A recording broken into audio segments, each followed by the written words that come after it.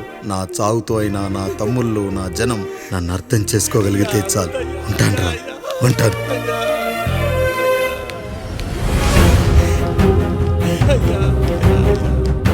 అయ్యా అయ్యా రండయ్యా, పెద్దరాయుడు గారు చనిపోతున్నారయ్యా, రండయ్యా, మీరన్న వచ్చి ఆపండి అయ్యా. అయ్యా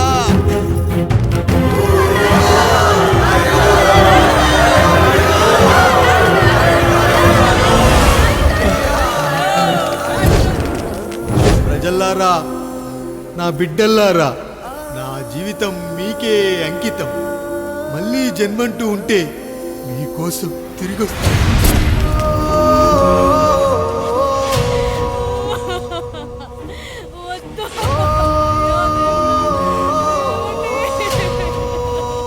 వద్దయ్యా, వద్దు, వద్దయ్యా, వద్దయ్యా.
ఎవడొస్తాడు?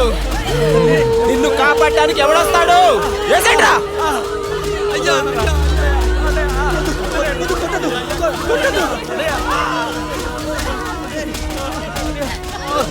కష్టం వస్తే ఒక్కసారి నాన్న అని పిలవరా, ఆ సమాధిలోంచైనా లేచొస్తా.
లేచి నిలబడండి, కొట్టండి, గట్టిగా కొట్టండి, కసితీరా కొట్టండి. ఈ చిత్రంలోని నటులను, సాంకేతిక నిపుణులను ఎక్కడ పడితే అక్కడ కొట్టండి. కనిపించిన ప్రతి చోట కొట్టండి చప్పట్లతో. విడివిడిగా ఉన్న వ్యక్తుల మధ్య బంధాన్ని నిలిపేది కుటుంబం. విడిపోయిన కొబ్బరి ఆకులను కలిపి ఉంచేది కొబ్బరి మట్ట. కుటుంబం కోసం నిలబడ్డ ఎందరో అన్నయ్యలకు మా ఈ చిత్రం అంకితం.